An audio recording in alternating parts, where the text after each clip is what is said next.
kita masih diberikan kesehatan sehingga bisa hadir dalam kajian subuh kali ini bersama guru kita Al-Ustaz Ami Nurbait. Sehat Ustaz? Alhamdulillah. Salawat serta salam semoga senantiasa tercurah kepada junjungan Nabi besar kita Muhammad sallallahu alaihi wasallam beserta keluarga, sahabat dan kita semuanya umatnya sampai akhir zaman. Amin ya rabbal alamin. Jamaah sekalian, pagi hari ini satu tema spesial khusus untuk kita semuanya yang selama ini kita berharap, kita menunggu-nunggu tema ini. Banyak diminta oleh teman-teman, sahabat-sahabat dari jamaah untuk membahas tentang tema waris. Spesial pada pagi hari ini adalah kita dialog interaktif. Jadi tidak ada pemberian materi khusus, tetapi nanti kita langsung dialog dengan Ustadz Ami Nurbait. Jamaah sekalian, mudah-mudahan kajian kita pada pagi hari ini bisa kita selesaikan paling tidak sekitar suruk jam 5.25. Dan pada kesempatan ini nanti akan kami berikan kepada ibu-ibu juga, kemudian juga jamaah pria, silakan untuk mempersiapkan materinya. Langsung saja mic sudah kami persiapkan, tinggal di on, tinggal disampaikan singkat, jelas, padat supaya langsung bisa diberikan penjelasan oleh Ustadz Ami Nurbait. Baiklah jamaah sekalian, kami mohon kepada Ustadz Ami untuk memberikan pengantar dialog pada pagi hari ini. Silakan Ustadz.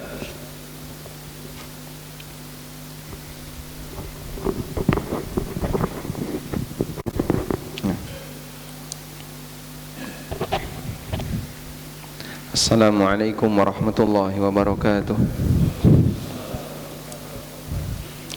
Alhamdulillah wassalatu wassalamu ala rasulillah wa ala alihi wa sahbihi wa mawalah. Wa ashhadu an la ilaha illallah wahdahu la syarika lah. Wa ashhadu anna Muhammadan abduhu wa rasuluh sallallahu alaihi wa ala alihi wa sahbihi wa man tabi'ahum bi ihsanin ila yaumiddin. Alhamdulillah, puji syukur kita aturkan kehadirat Allah Azza wa Jalla di kesempatan subuh hari ini kembali di Masjid Transito Duren Sawit ya. Kita bisa bareng-bareng belajar. Semoga Allah Ta'ala memberkahi forum yang kita selenggarakan. Dan sebagaimana yang tadi disampaikan dalam muqaddimah, nanti lebih banyak menampung pertanyaan dari jamaah, kemudian kita coba pecahkan bersama. Berkaitan dengan pengantar masalah ilmu waris. Pertama, Bapak Ibu yang dimulakan Allah, kita perlu memahami bahwa harta dalam Islam sangat dijaga. Konsekuensi dari penjagaan itu adalah Allah berikan aneka aturan, bagaimana pembagiannya, bagaimana penyalurannya, bagaimana penjagaannya, dan seterusnya. Para ulama menyebutkan ada 3 jenis harta yang dikeluarkan oleh manusia dan Allah sendiri yang mengatur, sehingga tidak diserahkan kepada manusia, tapi Allah sendiri yang mengaturnya. Pertama, zakat. Sehingga siapa yang berhak menerima zakat bukan manusia yang diizinkan untuk membagi sesuai dengan keinginannya, tapi Allah yang menetapkan. Ada 8 golongan, 8 asnaf yang kita kenal siapa saja yang berhak menerima zakat. Yang kedua, ghanimah, harta rampasan perang. Walaupun itu diperoleh dari perjuangan seorang hamba ketika mereka melakukan jihad, tapi bagaimana penyalurannya Allah yang menetapkan, bukan manusia yang diberi wewenang untuk membagi sesuai keinginan mereka. Yang ketiga adalah warisan. Ketika seseorang meninggal, maka harta yang dia miliki kepada siapa harus diserahkan, Allah sendiri yang telah memberikan aturan pembagiannya. Sehingga manusia tidak bisa berkreasi untuk menetapkan bagaimana cara pembagian harta pusaka atau harta warisan itu. Karena itu kalau ada sebagian orang yang beralasan, ini adalah harta saya, ini harta peninggalan bapak saya, berarti kan terserah saya, alasan ini tidak diterima. Zakat itu hartanya orang kaya, muzaki, hartanya seorang muzaki. Tapi bagaimana cara penyalurannya, dia tidak punya wewenang yang kemudian berhak untuk membagi, terserah dia. Karena Allah telah menetapkan hanya ada orang-orang khusus yang berhak menerima zakat. Sebagaimana juga warisan, betul itu adalah harta milik bapakmu yang kemudian ditinggal oleh beliau, tapi kepemilikan di dunia itu dibatasi oleh aturan, sehingga kamu harus mengikuti aturan itu. Jangankan berkaitan dengan aturan syariat, dalam aturan sesama manusia, aturan negara, kadang kepemilikan orang itu dibatasi. Saya punya tanah tapi bentuknya sawah. Kalau saya mau bangun gedung, padahal itu ada di lahan sawah dilindungi, boleh nggak? Nggak bisa. Pemerintah akan melarangnya. Anda nggak boleh bangun gedung di sini. Loh, kenapa? Ini kan tanah-tanah saya. Iya, itu betul tanah kamu, tapi tanah kamu ada aturan negara yang membatasinya, sehingga kamu tidak boleh bangun hotel di tanah sawah atau bangun sesuatu di lahan seperti ini, karena dibatasi oleh aturan. Demikianlah kondisi kepemilikan manusia, dibatasi oleh aturan. Selanjutnya, dalam memahami pembagian harta, kita perlu melihat 3 sebab perpindahan harta dari orang tertentu ke orang yang lain. Perpindahan harta itu ada yang sifatnya terjadi karena kesepakatan, dan ada yang sifatnya terjadi karena sukarela salah satu pihak, dan ada yang sifatnya terjadi karena kewajiban agama. Jadi ada 3 sebab perpindahan harta dari seseorang ke orang lain. Pertama karena apa? Kesepakatan. Yang kedua, kerelaan salah satu pihak. Yang ketiga, karena kewajiban dari agama. Pertama, perpindahan harta karena kesepakatan. Contohnya praktek jual beli. Allah Subhanahu wa taala mengatakan, ya ayyuhalladzina amanu la ta'kulu amwalakum bainakum bil batil illa an takuna tijaratan an taradin minkum. Wahai orang yang beriman, kalian tidak boleh makan harta sama kalian dengan cara batil kecuali melalui tijarah, perdagangan yang saling ridha di antara kalian. Sehingga saya bisa mendapatkan barang milik A, barang milik B melalui transaksi. Ini terjadi perpindahan harta karena kesepakatan.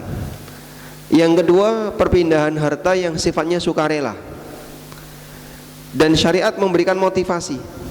Contohnya infak, sedekah, zakat. Allah Subhanahu wa taala banyak memerintahkan anfiku, untuk berinfak, anfiku fi sabilillah, berinfaklah di jalan Allah, wa atuz zakah, tunaikanlah zakat. Dalam Al-Quran ayat seperti itu banyak sekali kita jumpai.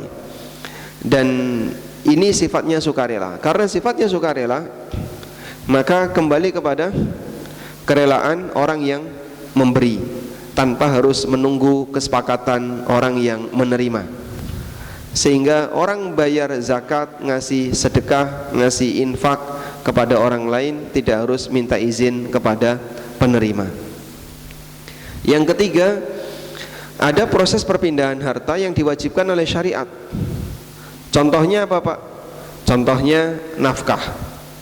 Allah mewajibkan kepada suami memberikan nafkah kepada istrinya, orang tua memberikan nafkah kepada anaknya, anak ngasih nafkah kepada orang tuanya. Allah Ta'ala berfirman, liyunfik dhu sa'atin min sa'atih wa man qudira alaihi rizquhu falyunfik mimma atahullah. Bagi mereka yang punya kelonggaran, hendaknya dia memberikan nafkah sesuai dengan kemampuan harta yang Allah berikan kepadanya. Baik. Selanjutnya, dalam lingkaran keluarga, perpindahan harta dari orang tua ke anak, atau dari suami ke istri, atau dari anak ke orang tua, itu ada 3. Pertama, nafkah. Yang kedua, hibah. Yang ketiga, warisan. Nafkah, hibah, warisan. Mungkin Bapak Ibu sudah sering mendengar ini ya. Ciri khas masing-masing. Ciri khas masing-masing. Yang pertama, nafkah. Nafkah itu sifatnya wajib, karena ini perintah Allah. Kemudian yang kedua, nilainya sesuai kebutuhan yang dinafkahi. Maka memungkinkan berbeda antara satu anak dengan anak yang lain, karena kebutuhannya beda. Ada orang misalnya pengantin baru, dia nikah umur 20, pengantin baru punya anak pertama di usia 21 tahun. Sudah? Di posisi itu jauh dari kemewahan.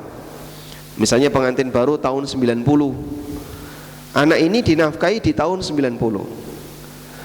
Kemudian menjalani masa pernikahan selama 20 tahun.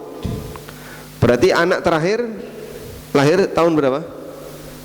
2010. Anak terakhir lahir tahun 2010. Anak pertama dinafkahi di tahun 90. Anak yang terakhir dinafkahi tahun 2010. Kira-kira besarannya sama atau beda? Beda. Anak yang terakhir mungkin dia dikasih lebih banyak, karena kebutuhan nafkahnya lebih besar. Di tahun 2010 dengan tahun 90 kan kebutuhan orang beda. Maka anak yang pertama tidak boleh protes. Dulu saya kemana-mana bapak cuma naik motor, kehujanan. Sekarang bapak sudah punya banyak mobil. Ada bayi yang sejak lahir sampai gede nggak pernah kehujanan, jadi selalu di dalam mobil misalnya. Anak pertama dulu sering kehujanan, boleh nggak dia protes? Hah? Nggak boleh. Selama 20 tahun kamu lebih awal mengenyam nafkah dari orang tua. Selama 20 tahun barulah adikmu yang bungsu lahir. Nah, dia baru dikasih nafkah. Anak pertama lahir bidan, biayanya cuma 500.000. Anak terakhir sesar, biayanya 30 juta. Boleh protes? Hah? Anak pertama boleh protes? Kamu bayi mahal, aku bayi murah, maka nanti warisannya beda. Nggak boleh protes, karena yang namanya nafkah sesuai kebutuhan. Yang namanya nafkah sesuai kebutuhan, sehingga nafkah tidak bisa mengkoreksi yang lain. Baik. Selanjutnya, yang kedua, hibah. Hibah ini tidak wajib, sehingga sifatnya sukarela. Oleh karena itu, besarannya terserah yang memberi. Sudah? Namun hibah untuk anak disyaratkan harus sama. Satu dikasih, yang lain dikasih. Satu nilainya 100, yang lain dikasih 100. Pertanyaan, boleh nggak orang tua memberikan hibah seluruh hartanya? Hah? Boleh, selama yang bersangkutan dalam posisi masih sehat. Tapi kalau sudah sakit-sakitan, menjelang wafat, lalu dia katakan saya hibahkan seluruh harta, itu dihukumi oleh para ulama sebagai wasiat. Sebagai wasiat. Dan wasiat untuk ahli waris nggak boleh. Sehingga kalau orang tua menjelang wafat dia wasiatkan seluruh hartanya untuk anaknya, tidak sah. karena wasiat untuk ahli waris nggak boleh.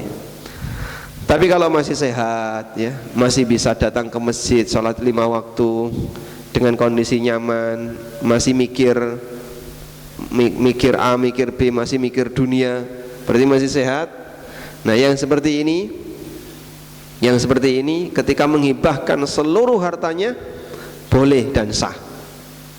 Sehingga kalau bapak-bapak misalnya punya 3 rumah, aku hibahkan seluruh rumahku untuk anak-anakku, habis semuanya boleh, tapi wajib apa?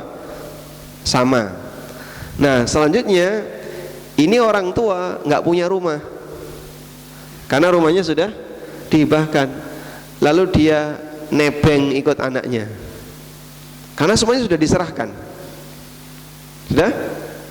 Maka yang sebelumnya anak nebeng orang tua, tapi karena sudah diserahkan ke anak, berikutnya orang tua nebeng anak. Boleh enggak? Boleh enggak orang tua nebeng anak? Ya sangat boleh. Sebagaimana anak boleh nebeng orang tua. Sehingga setelah dihibahkan semuanya, dia enggak punya apa-apa karena sudah diserahkan ke anaknya, maka berikutnya ini orang tua ngikut anaknya. Dan seperti ini diperbolehkan, meskipun sebagian ulama menyarankan sebaiknya ada yang ditahan sebagian agar dia tidak nebeng anak. Misalnya dia siapkan satu rumah kecil untuk hidup berdua suami istri biar tidak nebeng anak, lalu rumah-rumah yang gede, rumah-rumah yang besar semuanya dihibahkan untuk anaknya. Boleh-boleh saja demikian. Baik. Yang ketiga, warisan. Tadi sudah kita sebutkan, ini Allah yang bagi, maka ikuti saja aturan yang berlaku, tidak perlu berkreasi. Wallahu a'lam. Mungkin itu sebagai pengantar, selanjutnya kami kembalikan kepada Pak Bibit. Baik, terima kasih Ustadz. Saya yakin masing-masing orang, masing-masing keluarga, mungkin juga lingkungan punya permasalahan sendiri-sendiri. Pada kesempatan ini silahkan para jamaah sekalian untuk memberikan tanggapan, bertanya sesuai dengan tema kita tentang waris. Mohon untuk tidak lari dari tema ini. Nah, pada sesi yang pertama ini saya berikan kesempatan ibu-ibu 3 orang. Siap? Ibu-ibu di belakang? Siap? Mikrofonnya dites dulu coba. Ibu-ibu belum siap? Kalau sudah siap, informasikan ke kami. Bagaimana?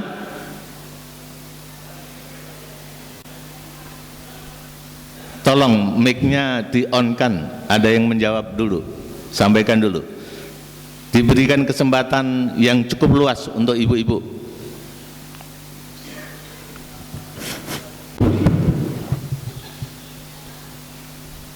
Ada ibu-ibu?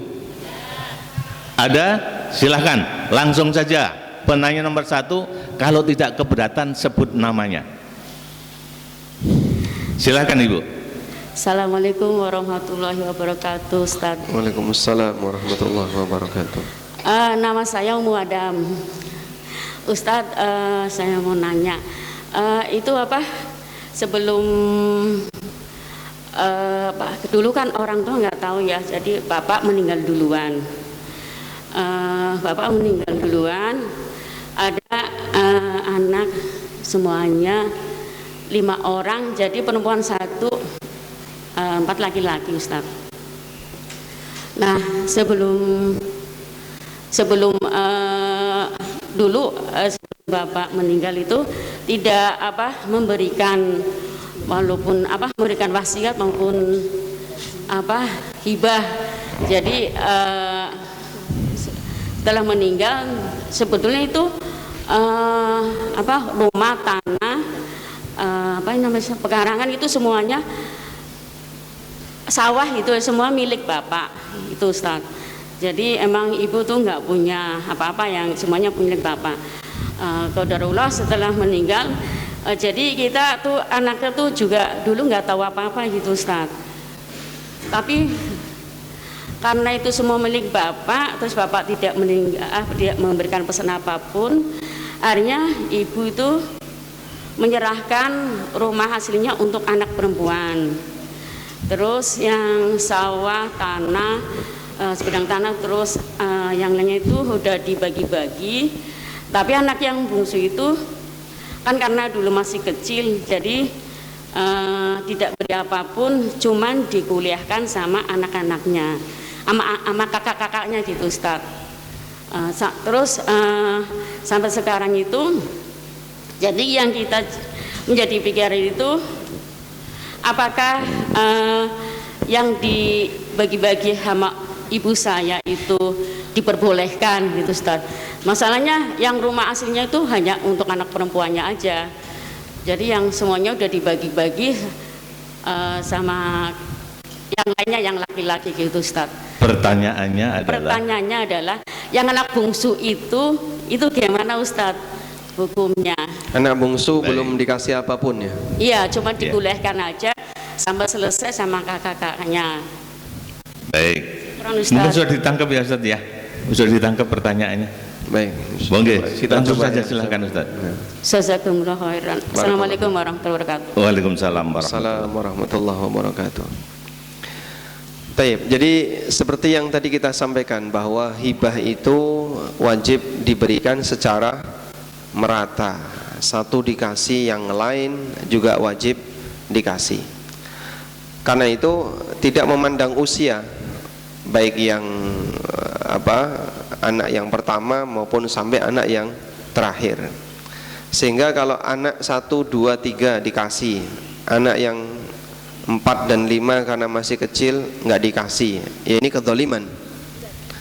Ini kezaliman. Ada sahabat Nu'man bin Bashir. Nu'man punya bapak namanya Bashir. Bashir ini pernah memberikan hibah kepada Nu'man, sementara anak yang lain nggak dikasih. Rasulullah SAW kemudian tanya kepada Bashir, apakah kamu punya anak selain Nu'man? Jawab Bashir, iya. Apakah kamu memberikan hibah kepada seluruh anak-anakmu sebagaimana yang kau berikan kepada Nu'man? Jawab Bashir, tidak. Lalu Nabi SAW mengatakan, sawwi baina auladikum, samakan hibah di antara anak kamu. Lalu beliau sampai mengatakan, fa innila ushhidu alal jawr, aku tidak mau jadi saksi untuk praktek kezaliman. Sehingga beliau menyebut hibah yang tidak sama atau salah satu tidak dikasih masuk dalam kategori dolim, orang tua dolim kepada anak. Lalu bagaimana kalau misalnya sudah terlanjur, sebagian anak dikasih, sebagian anak tidak, kemudian orang tua sudah meninggal, peluang untuk bisa dapat hibah kan jadinya nggak ada karena orang tua sudah meninggal. Jika seperti ini kondisinya, maka anak yang sudah mendapatkan hibah harus memberikan jatah anak yang belum dikasih tadi dengan memotong sebagian hibahnya. Sampai ada kasus seperti ini yang pernah dibahas dari keterangan Syekhul Islam. Anak pertama nikah, dikasih kendaraan, keledai. Anak kedua belum nikah, sementara orang tuanya memberi hadiah hanya bagi anak nikah. Anak nikah akan dikasih hadiah kendaraan. Anak kedua belum nikah, lalu orang tuanya meninggal sebelum anak kedua ini nikah. Maka anak kedua ini boleh minta ke anak pertama agar keledainya dibagi dua. Boleh minta ke anak pertama agar keledainya dibagi dua. Kemarin bapak sudah ngasih karena kakak sudah nikah, saya belum nikah, bapak sudah meninggal, maka saya minta yang dikasihkan bapak itu dibagi dua. Gimana pak bagi dua? Itu kan binatang, ya diakuisisi ya. Misalnya nilainya 20 juta, maka yang memiliki tadi membayar 10 juta kepada adiknya. Sehingga hibah untuk anak yang ragil, untuk anak yang bungsu tetap wajib dikasihkan dan yang memberi adalah mereka yang sudah mendapatkan hibah tadi. Anak pertama, kedua, ketiga dikasih rumah. Anak yang keempat karena masih bayi, masih kecil, nggak dikasih. Ya maka 1, 2, 3. Nanti kalau si kecil ini sudah besar harus dikasih bagian. Nilai 3 rumah sekian, maka dibagi 4, kemudian diuangkan jadi sekian, dibayarkan kepada anak yang bungsu. Insya Allah bisa dipahami ya. Intinya hibah itu wajib rata. Nah, intinya semuanya kebagian. Semuanya kebagian. Tidak dikuasai yang tua. Ya, mentang-mentang masih anak-anak karena kecil terus nggak dikasih gitu. Intinya harus dikasih. Mudah-mudahan cukup jelas. Selanjutnya silakan ibu yang kedua, silakan. Assalamualaikum warahmatullahi wabarakatuh. Waalaikumsalam warahmatullahi wabarakatuh. Nama saya Siti Masrifah. Pak Ustadz mau tanya tentang hibah. Apakah hibah itu harus tertulis? Apakah hibah itu jumlahnya, maksudnya besarannya harus sama? Terus kemudian mengenai wasiat, Pak Ustadz, kenapa wasiat itu tidak diperbolehkan kepada ahli waris? Misal ternyata orang tuanya itu sudah membuat wasiat dan wasiatnya sudah dengan akte notaris, Pak Ustadz, bagaimana itu hukumnya? Demikian. Baik, terima kasih Bu Siti. Silakan Pak Ustadz. Taib. Pada prinsipnya hibah itu sebagaimana akad yang lain, tidak disyaratkan harus tertulis secara syar'i. Anda jual beli tertulis nggak? Bapak Ibu ketika melakukan jual beli tertulis nggak? Tertulis. Ada yang tertulis, ada yang tidak. Banyak yang tidak. Ya. Anda datang ke warung, bayar, ngambil barang, ditulis nggak? Itu dicatat sama warungnya, dicatatkan untuk pembukuan keuangan. Tapi Anda tidak melakukan akad yang tertulis. Memang ada akad yang dibuat serius, seperti akad jual beli tanah, itu dibuat serius, sehingga ada catatannya, ada tertulis, kemudian nanti dinotariskan dan seterusnya, ada AJB-nya. Untuk jual beli air mineral perlu AJB nggak? Perlu? Tidak. Andaikan orang jual beli air mineral pakai AJB di depan notaris, kira-kira gimana Pak? Ya boleh saja. Misalnya mau viral gitu ya, berapa? 2.000, kita AJB di depan notaris, bayar 5 juta. Baik, nggak perlu seperti itu. Sehingga akad itu pada asalnya tidak harus tertulis. Akad nikah sekalipun itu tidak harus tertulis. Di masa sebelum ada pencatatan KUA, orang melakukan akad nikah tanpa tertulis. Hibah apakah harus tertulis? Jawabannya tidak, sebagaimana akad yang lain. Dan Anda mungkin sering memberikan hibah tanpa tertulis. Misalnya baru pulang dari safar, lalu ngasih oleh-oleh ke tetangganya, cuman dicentelin aja di pintu rumah tetangganya. Tertulis nggak? Yang ada terfoto. Nah, difoto terus dikirim ke tuan rumah. Inilah aku nyentelin ini ke kamu. Anda punya duren, cuman naruh aja duren di depan rumahnya, tinggal. Dan itu hibah, tapi tidak tertulis. Demikian pula hibah orang tua ke anak, tidak tertulis. Namun jika ingin punya kekuatan yang lebih, sehingga agar tidak menimbulkan sengketa di belakang, tertulis lebih bagus. Misalnya dinotariskan, ada surat hibah dari orang tua kepada anaknya, lalu ada saksi, akan lebih kuat. Ini kalau kita bicara tertulis dan tidak tertulis. Selanjutnya, misalnya orang tua ngumpulin anaknya, lalu dia menyampaikan, Bapak akan menghibahkan harta Bapak kepada anak-anak. Kamu saya kasih ini, kamu saya kasih ini, kamu saya kasih. Satu-satu disebutkan dari semua properti yang beliau miliki. Semua anaknya menyaksikan? Menyaksikan. Pas lebaran kumpul, langsung dibagi-bagi. Setelah itu ditinggal, tidak berselang lama bapaknya meninggal misalnya, maka sah nggak hibah tadi Pak? Sah jika sudah diserahkan. Ini sertifikatnya. Sudah, bapak sudah serahkan. Selanjutnya silahkan diurus untuk balik nama. Makin cepat makin bagus. Selesai urusan.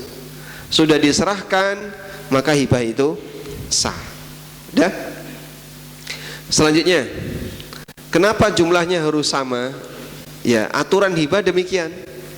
Dan salah satu di antara hikmahnya adalah untuk menghindari potensi konflik, perselisihan di antara keluarga. Mungkin ada anak yang ketika nggak dikasih atau dikasih lebih sedikit, dia akan emosi kepada saudaranya sehingga memicu pecah silaturahmi, penyebabnya orang tua. Karena itu orang tua pastikan hibah yang dia berikan kepada anaknya nilainya sama, sehingga Nabi SAW menyebut dolim ketika itu tidak disamakan. Dan laki dengan perempuan sama untuk hibah 1:1. Karena yang 2:1 itu khusus wasiat, sedangkan untuk hibah boleh sama. Yang ketiga, kenapa wasiat tidak boleh untuk ahli waris? Karena Nabi SAW melarangnya. Nabi SAW yang melarang itu. Beliau pernah mengatakan, innallaha qad a'ta kulladhi haqqin haqqah ala fala wasiyata liwarithin. Allah telah memberikan jatah kepada masing-masing pemilik hak, maka tidak ada wasiat untuk ahli waris. Sehingga wasiat untuk ahli waris nggak boleh berdasarkan hadis ini. Ya kita sam'an wa ta'ah, sami'na wa ata'na. Ketika Nabi SAW melarang itu, ya kita praktekkan sesuai dengan larangan dari beliau sallallahu alaihi wasallam. Meskipun apakah boleh wasiat diberikan kepada ahli waris jika disetujui oleh seluruh ahli waris? Misalnya bapak berwasiat kepada anak A untuk dikasih lebih banyak dan seluruh ahli waris setuju. Sebagian ulama membolehkan itu dengan syarat seluruh ahli waris setuju, sebagaimana keterangan yang pernah disampaikan oleh Syekh Abu Bakar Jabir Al-Jazairi, penulis kitab Minhajul Muslim. Dalam kitab beliau Minhajul Muslim, beliau menyebutkan wasiat untuk ahli waris boleh dengan syarat seluruh ahli waris setuju. Tapi pada prinsipnya jika ahli waris yang lain nggak setuju, maka wasiat tadi tidak berlaku. Karena dia sudah dikasih jatah warisan, maka dia tidak dikasih jatah dengan wasiat. Wallahu a'lam. Baik, sekarang saya beralih ke bapak-bapak jamaah pria. Silahkan ambil mic-nya, yang mau bertanya silahkan. Ya, dipencet ini, yang hitam kecil, pencet.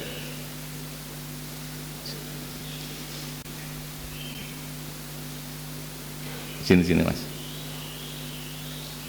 Assalamualaikum warahmatullahi wabarakatuh. Waalaikumsalam warahmatullahi wabarakatuh.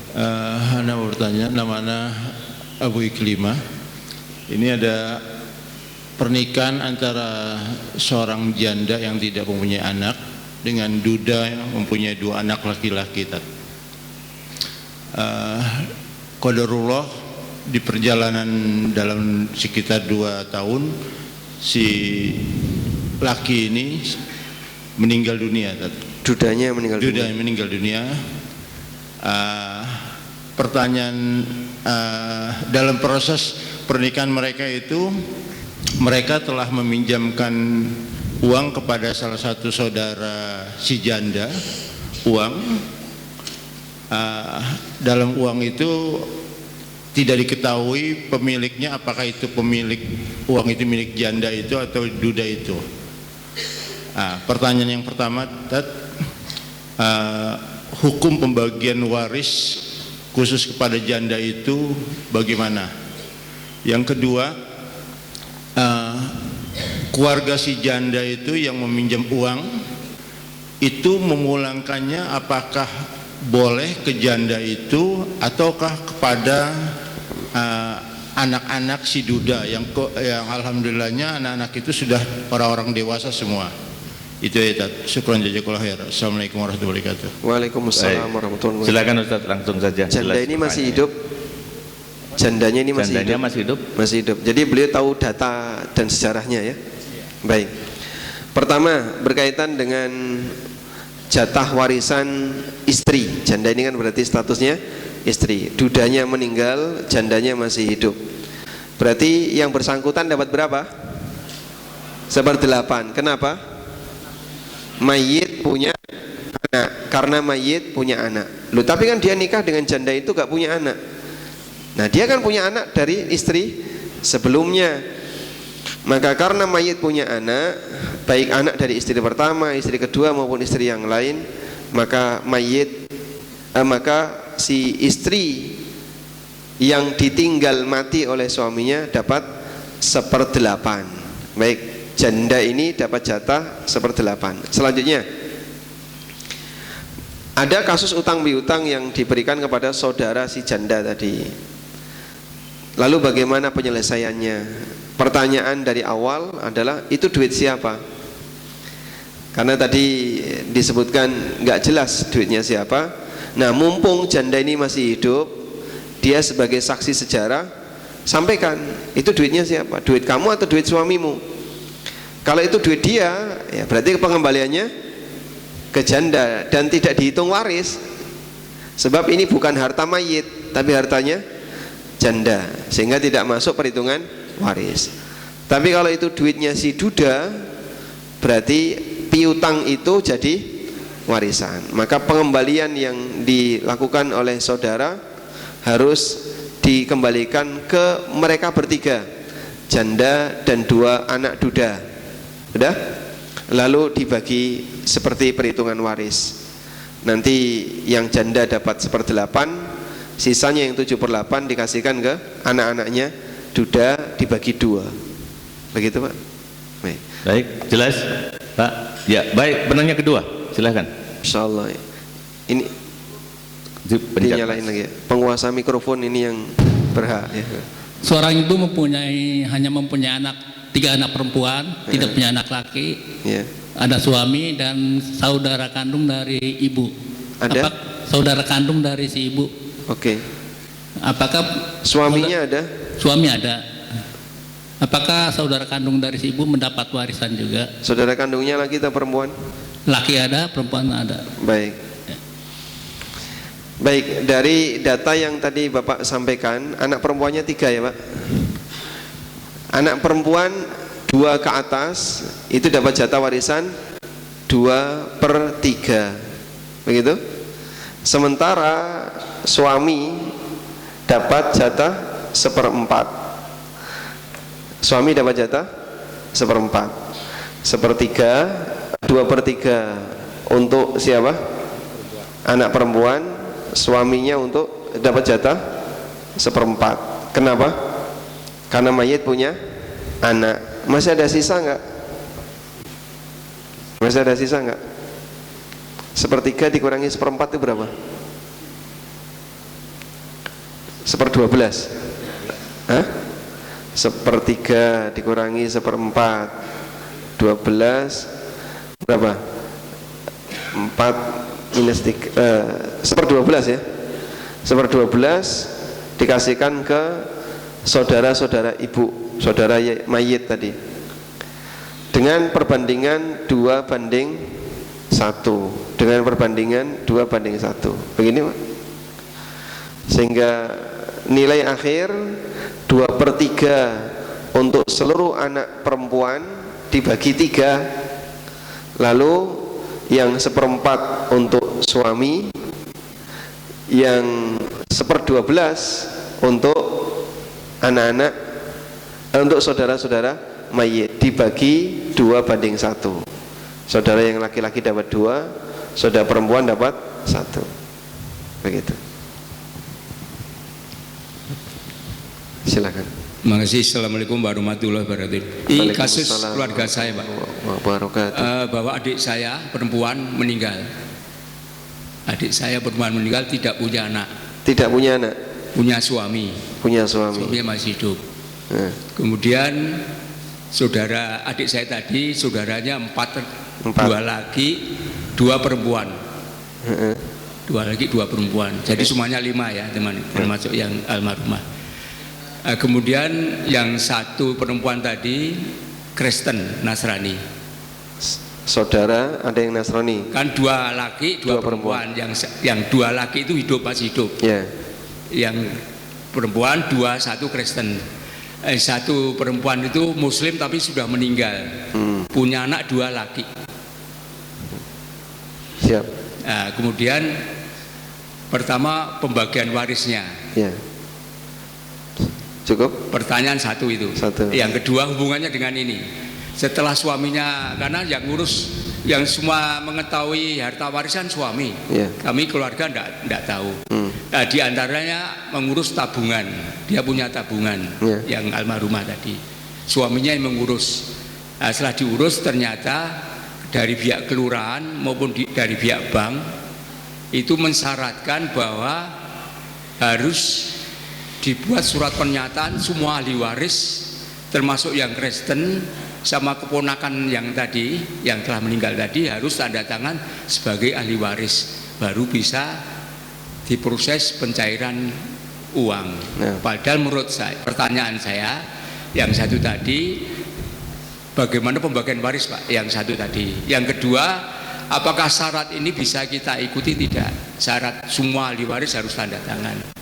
Nah, menurut saya kan mestinya ahli waris kan yang Muslim, yang Kristen tidak. Ya. Nah, demikian Pak.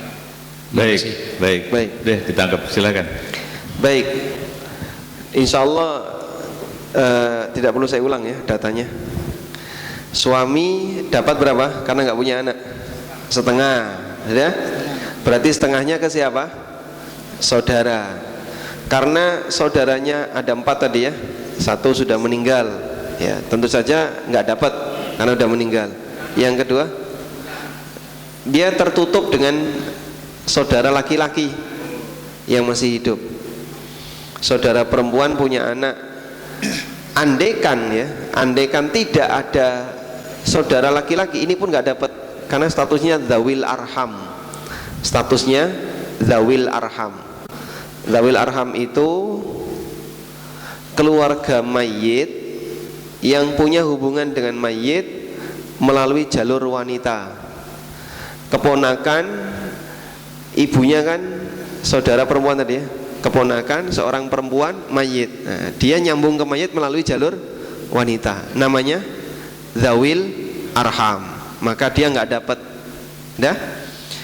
Yang beda agama nggak dapat karena alasan beda agama. Berarti yang dapat tinggal 2 saudara laki-laki.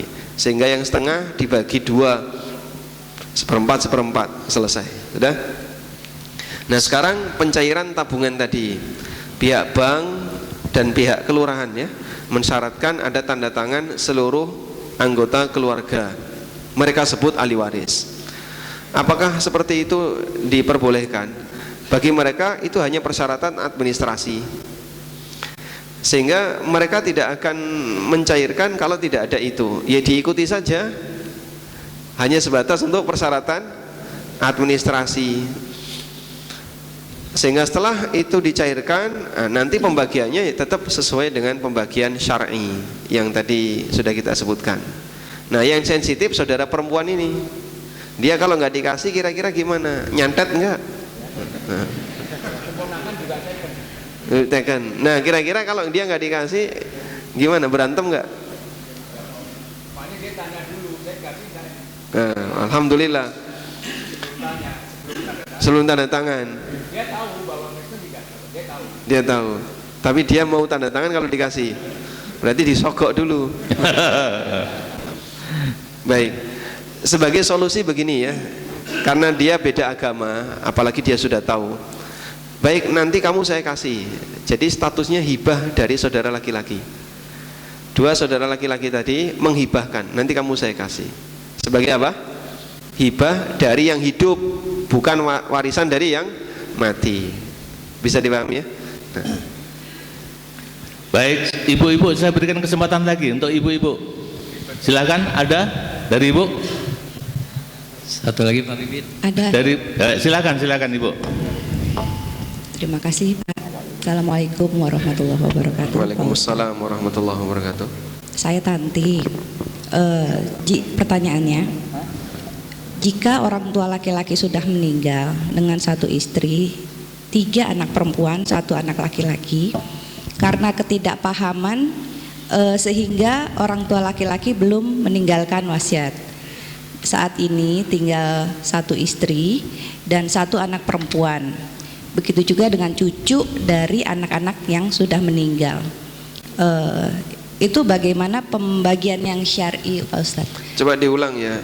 Jadi beliau punya 1 istri. 1 istri. Terus dari ini punya berapa anak? 3 anak perempuan. 3 anak perempuan. 1 laki-laki. Baik. Kemudian yang meninggal yang mana? Yang meninggal 2 anak perempuan dan 1 laki-laki, Pak Ustadz. Yang meninggal 2 anak perempuan. 2 anak perempuan. 1 laki-laki. Dan 1 laki-laki. Ya, berarti jadi, orang tuanya masih hidup. Yang ibu, Pak Ustadz. Ibu masih hidup. Ya. Bapak sudah meninggal. Sudah meninggal. Baik. Yang ditanyakan warisan yang siapa? Jadi bagaimana pembagiannya? Apakah sebelum Bapak meninggal atau sesudah Bapak meninggal untuk perhitungannya, dan apakah untuk saudara dari keluarga Bapak itu mendapatkan perhitungan juga atau bagaimana, Pak Ustadz gitu? Dan keluarga dari Bapak itu kan juga ada yang laki-laki tuh, ada yang laki-laki, ada yang Kristen. Nah, apakah itu kan menurut Pak Ustadz tadi kan tidak mendapatkan warisan ya, tidak mendapatkan hak. Tapi apakah itu boleh kita berikan gitu? Nah, apakah jika kita ingin memberikan, apakah ada perhitungannya tersendiri atau diambil dari mana, Pak Ustadz? Gitu Pak Ustadz. Makasih. Baik. Sebenarnya yang lebih penting urutan meninggalnya. Ya, kalau tahu urutan meninggalnya, nanti bisa diurutkan alur pembagian warisnya. Tapi kalau urutan meninggalnya kita nggak tahu, nanti siapa dapat warisan dari siapa gitu ya. Baik. Yang meninggal orang tua laki-laki dulu, Pak Ustadz, baru anak-anaknya. Orang tua laki-laki. Iya, baru anak-anaknya. Baru anak-anaknya. Ya. Terus pembagian warisan dari orang tua atau dari anak? Dari orang tua. Dari orang tua. Baik. Ya, makasih Pak Ustadz. Afwan. Assalamualaikum warahmatullahi wabarakatuh. Anak laki-laki tidak punya anak enggak? Anak laki-laki. Kenapa Pak Ustadz? Anak laki-laki punya anak enggak? Ada, perempuan 1 Pak Ustadz. Oh, baik. Makasih. Assalamualaikum warahmatullahi wabarakatuh. Waalaikumsalam warahmatullahi wabarakatuh. Nah, orang meninggal punya ahli waris. Sebelum warisan dibagi, ada yang meninggal. Terus sebelum warisan dibagi lagi, ada yang meninggal lagi. Kasus seperti ini dalam ilmu waris namanya munasakhat. Namanya kasus munasakhat. Ini kasus yang paling rumit dalam masalah pembagian waris ya. Makanya ketika ada yang sudah meninggal, sebaiknya segera dilakukan pembagian waris sebelum disusul oleh yang lain. Kalau sudah disusul sama yang lain, nah itu bikin repot nanti. Perhitungannya jadi bertingkat. Kemudian secara sederhana dalam perhitungan munasakhat, yang sudah meninggal itu diasumsikan masih hidup. Sehingga misalnya bapak meninggal, A dan B nikah. A dan B punya 4 anak, 3 perempuan 1 laki-laki. A meninggal, dah. Maka anak laki-laki yang sudah meninggal tadi diasumsikan masih hidup, Nah, selanjutnya dilakukan pembagian. Berarti dari A yang meninggal, istri dapat 1/8, sisanya 7/8 untuk seluruh anak 2/1, begitu. Nah, terus tapi kan anaknya sudah meninggal, jatah beliau dikasihkan ke anaknya lagi, berarti ke cucunya. Makanya nanti perhitungannya jadi perhitungan berjenjang karena dia sudah meninggal sebelum warisannya dibagi. Wallahu a'lam. Baik, mudah-mudahan satu lagi jelas. Bisa Ustaz? Menambahkan atau satu lagi? Satu lagi pertanyaan baru. Oh iya, oke, silakan. Ya, terima kasih, jazakallahu khair. Yang mau ditanyakan, apakah harta warisan yang didapat dari hitungan yang awalnya tidak adil atau tidak sesuai syar'i, kemudian warisan itu akan dibagi lagi, dan pembagiannya ini harus sesuai syariat atau bagaimana Ustaz? Baik. Pembagian waris yang tidak sesuai syar'i itu kan pasti ada pihak yang dizolimi, yang seharusnya dia dapat lebih banyak jadi lebih sedikit. Di posisi ini, jika pihak yang dizolimi ini tidak ridho, maka yang bersangkutan boleh minta. Jika di dunia nggak selesai, ya akan ada akibatnya di akhirat. Sampai Rasulullah SAW pernah memberi pesan, datang dua orang bersengketa di hadapan Nabi SAW tentang warisan. Rebutan mereka ini, masing-masing ngasih data, tidak ada bukti, hanya penjelasan secara lisan.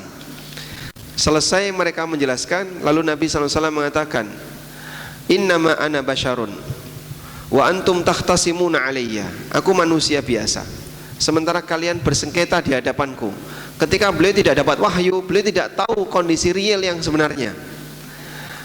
Dan bisa jadi wala'alla ba'dakum alhanu bi ba'din. Bisa jadi salah satu di antara kalian lebih pintar ngomong dibandingkan pasangan sengketanya. Fa'aqdi kama asma', maka aku putuskan sebagaimana yang aku dengar. Maka siapa yang aku berikan hak padahal sebenarnya dia tidak berhak, hakikatnya dia telah memakan bara neraka. Sehingga orang yang mendapatkan warisan padahal sebenarnya dia tidak berhak, dapat lebih banyak padahal seharusnya lebih sedikit, maka yang bersangkutan memakan bara neraka. Kembalikan, kalau enggak akan ada lanjutannya di akhirat. Baik, jadi mungkin dilakukan perhitungan ulang, lalu faktor koreksinya berapa, kembalikan. Baik, silakan Pak. Assalamualaikum warahmatullahi wabarakatuh. Waalaikumsalam warahmatullahi wabarakatuh. Saya menanyakan saya seorang muslim dan seorang bapak juga, Ustaz. Berarti ada sedikit harta juga yang saya akan tanyakan. Persiapan apa, Ustaz, dalam menghadapi nanti pembagian waris terhadap anak-anak saya, nanti tidak terjadi konflik gitu, Ustaz. Agar tidak terjadi konflik. Iya, konflik di antara setelah saya meninggal gitu, Ustaz. Terusnya karena saya pernah mengalami orang tua saya, Ustaz. Dia tidak bicara apa-apa, sedangkan harta ada yang ditinggalkan. Jadi semua kebiasaan orang umat Islam di Indonesia, jadi diambil rata aja semua, Ustaz, gitu, Ustaz. Tidak memenuhi syar'i gitu. Jadi saya mewakili bapak-bapak semua mungkin ya. Ya udah ini. Jadi persiapan apa yang kita sampaikan nanti ke anak-anak, Ustaz, sebelum meninggal gitu, Ustaz. Ya, assalamualaikum warahmatullahi wabarakatuh. Waalaikumsalam warahmatullahi wabarakatuh. Kalau mau serius ya, jika mau serius ada dua hal ya. Pertama edukasi, sehingga anak-anaknya diedukasi agar nanti tidak pecah anggota keluarganya. Anda lindungi anak-anak dari sengketa yang berkepanjangan. Yang kedua, Bapak jelaskan posisi harta agar mereka tahu nilai. Jadi ini dulu sejarahnya seperti ini harta ini sejarahnya kayak gini, sehingga mereka tahu nilai. Misalnya ada uang ibu di situ, ada uang siapa di situ. Maka ketika tahu sejarahnya, mereka akan lebih bisa mendudukkan. Dah. Selanjutnya, cara edukasi mungkin Bapak bisa undang seorang ustadz. Kemudian diminta kepada beliau, tolong dong Pak Ustadz jelaskan ke kami bagaimana cara membagi waris di keluarga saya. Saya sebagai bapak, ini istri, anak saya ada sekian, laki sekian, perempuan sekian. Nah, setelah beliau menjelaskan dengan pembagian detail, ketemu angka kan? Angka itu bisa dikonversi ke persentase. Istri dapat 1/8, berarti kan sama dengan 12,5%. Sisanya anaknya. Sudah? Terus dibagi 2/1. Nanti ketemu persentase. Persentasenya dikunci. Tapi berapa nilai yang didapatkan tidak bisa sekarang, karena bapak belum meninggal, sehingga nilai pastinya berapa. Tapi persentasenya yang dikunci. Jika ke depan bapak meninggal, tinggal menyesuaikan aja dengan persentase tadi. Dan anak-anak sudah tahu bapak punya harta di sini kurang lebih nilainya sekian, lahan di sini kurang lebih nilainya sekian, itu akan lebih memudahkan. Nah, Baik, saya ingatkan sekarang waktu jam 5.30 sudah lewat suruk ya. Satu lagi Pak. Dua lah, saya berikan kesempatan dua. Ini ibu-ibu masih ada nggak? Ibu-ibu masih ada yang tanya? Nggak ada. Nggak ada? Oke, silakan Mas. Kemudian siapa tadi yang sudah maju Pak. ke depan tadi? Ini udah pindah. Oh, pindah sana. Oke, silakan. Monggo. Assalamualaikum warahmatullahi wabarakatuh. Waalaikumsalam warahmatullahi Nama saya Marmansa Pak Ustadz. Di dalam keluarga saya ini ada anak laki-laki udah meninggal duluan Pak Ustadz. Kita tahu kan kalau anak laki-laki udah meninggal duluan itu nggak dapat waris. Cuman istilahnya kalau kita bilang sama ibu itu dibagi Pak Ustadz. Satu ada 8 kontrakan dikasih 1, tapi udah kesetujuan Pak Ustadz. Udah persetujuan dari yang lainnya, dari anak laki-laki ini punya anak nggak? Punya anak. Punya anak. Kita kena kasihan dibagi 1 kontrakan. Nah setelah itu ibu meninggal Pak Ustadz nih. Nah ini dalam proses jual 8 kontrakan sama tanah 1000 meter. Nah, itu boleh nggak Pak Ustadz kira-kira? Boleh nggak? Apa yang boleh nggak? Yang tadi pembagian tadi Pak Ustadz, persetujuan kita setelah meninggal orang tua. Baik. Baik, kontrakan dan tanah itu punya ibu atau punya bapak? Punya bapak. Punya bapak. Nah. Jadi begini, kasusnya ada anak yang sudah meninggal sebelum bapaknya meninggal. Padahal harta warisan itu punya bapaknya. Anak yang sudah meninggal punya anak. Ada 2 metode yang bisa dilakukan. Metode yang pertama, metode hibah. Sehingga warisan yang ada itu dihibahkan ke cucu anak yang sudah meninggal. Dihibahkan ke cucu anak yang sudah meninggal. Siapa yang menghibahkan? Siapa yang menghibahkan? Ahli waris. Sehingga sepakat ahli waris, kita hibahkan warisan bapak ini ke cucu yang sudah meninggal. Berarti kan itu sama dengan memotong hak mereka untuk dihibahkan kepada cucu. Karena cucu di sini nggak dapat sebab terhalangi oleh anak laki-laki. Jika ada anak laki-laki, maka cucu nggak dapat. Ada paman-pamannya, pakde-pakdenya, maka cucunya yang laki-laki nggak dapat. Kemudian cara yang kedua, pakai metode wasiat wajib. Nah, wasiat wajib ini diterapkan oleh KHI, Kompilasi Hukum Islam di Indonesia. Itu metodenya lebih rumit sebenarnya. Diasumsikan anak laki-laki ini masih hidup, ya? Sehingga dia dikasih jatah. Jika jatahnya kurang dari 1/3 ditunaikan, karena wasiat itu tidak boleh lebih dari 1/3. Jika jatahnya 1/3 ke bawah ditunaikan. Tapi kalau jatahnya lebih dari 1/3, maka yang diambil hanya maksimal 1/3. Asumsikan masih hidup, lalu dikasih jatah, kemudian dikasihkan ke anak. Nilai itulah yang dimaksud sebagai wasiat wajib. Walaupun bapak dulu tidak pernah berwasiat. Bisa dipahami ya? Jadi ada 2 jalur, hibah boleh, wasiat wajib boleh. Yang lebih aman hibah. Kesepakatan seluruh ahli waris, kita hibahkan sebagian jatah kita untuk cucu yang bapaknya sudah meninggal. Begitu. Baik, yang terakhir silakan. Baik, Assalamualaikum warahmatullahi wabarakatuh. Ustadz, izin bertanya. Jadi ayah kami wafat 2 tahun yang lalu, Ustadz. Nah, ternyata setelah pemakaman kami menemukan bahwa beliau memiliki piutang dengan sebut Mr. X gitu Pak. Nah, setelah kami menghubungi Mr. X ini, ternyata awal mula utang piutang itu adalah perjanjian kerjasama dalam bisnis. Nah, waktu itu Mr. X menyebut bahwa saat berbisnis ini ayah saya dibilang hanya dikasih untungnya tapi tidak dikasih ruginya gitu, tidak ikut menanggung rugi gitu Ustaz. Nah hingga saat ini, namun setelah beberapa lama bisnis tersebut bangkrut, lalu akadnya diganti utang piutang gitu Ustaz. Nah hingga saat ini Mr. X berkomitmen untuk mencicil pembayaran utang itu kepada kami ahli waris Ustaz. Nah sebenarnya yang menjadi keraguan-raguan bagi kami, bagaimana status harta tersebut Ustaz. Apakah ini sah, akadnya itu sah utang piutang atau tidak gitu Ustaz. Kami khawatir ini menjadi mudarat bagi ayah kami di alam barzah sana Ustaz. Masya Allah. Demikian. Assalamualaikum warahmatullahi wabarakatuh. Waalaikumsalam warahmatullahi wabarakatuh. Baik, anak soleh pertama yang perlu dipikirkan adalah jangan sampai ada hak orang lain yang belum ditunaikan oleh bapak, orang tua atau ibu yang sudah meninggal. Sehingga selalu dia mikirnya seperti itu. Karena kalau masih ada hak orang lain yang belum selesai, urusannya lebih panjang. Misalnya beliau merasa bapak dulu kayaknya pernah ini, baik saya selesaikan dulu. Baru setelah semuanya selesai, kemudian mengurus pembagian waris.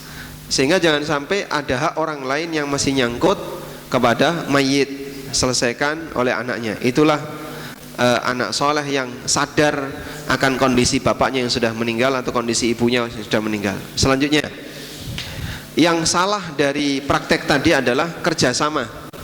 Perjanjian kerjasama seperti yang tadi disebutkan itu tidak boleh. Karena dalam akad kerjasama, pemodal dia sebagaimana punya peluang untung juga harus siap menanggung resiko rugi, prinsip ya. Oleh karena itu kalau dia hanya bisa untung nggak bisa rugi, ini kerjasama yang batil, kerjasama yang dilarang. Sudah? Selanjutnya, jika usaha itu bangkrut sehingga tutup, maka modal yang sudah dikeluarkan hilang, tidak boleh minta dikembalikan, karena akadnya akad kerjasama, bukan utang piutang. Sehingga kalau ini mau diluruskan, karena dulu mungkin belum paham, sekarang mau diluruskan. Baik, kita tegaskan ini modal bukan utang, modal bukan utang. Oleh karena itu ada peluang rugi yang harus siap ditanggung oleh pemodal. Maka jika anak merelakan, ya sudahlah, apa yang dulu dikasihkan ke bapak tidak perlu dikembalikan karena usahanya bangkrut, sehingga pengelola tidak wajib mengembalikan. Walaupun itu dianggap sebagai piutang yang menjadi komitmen beliau yang bersangkutan, cuman dikhawatirkan nanti daripada bapak mengambil harta orang lain yang bukan haknya, lebih baik anak-anaknya mencegah agar beliau tidak punya urusan yang berkepanjangan di akhirat. Nah, masalah nanti kalau pengelola ngasih sesuatu dengan sukarela, tanpa ada paksaan, tanpa ada merasa nggak nyaman, boleh diterima.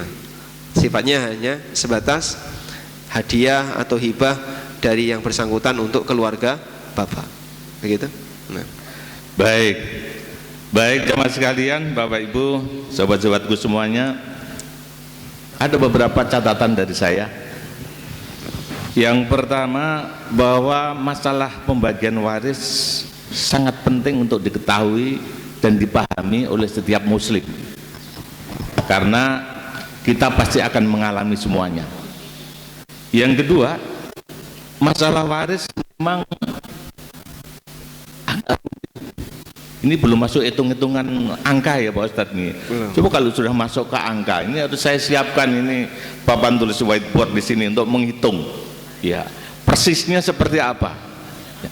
Karena masing-masing orang, masing-masing keluarga pasti punya permasalahan, punya kerumitan tersendiri. Yang terakhir, dialog ini memang masih panjang. Mudah-mudahan nanti di lain waktu kita bisa agitakan kembali, dan kami yakin Pak Ustadz tidak bisa memuaskan semuanya, karena Pak Ustadz bukanlah pemuas untuk kita semuanya. Silakan Pak Ustadz untuk closingnya.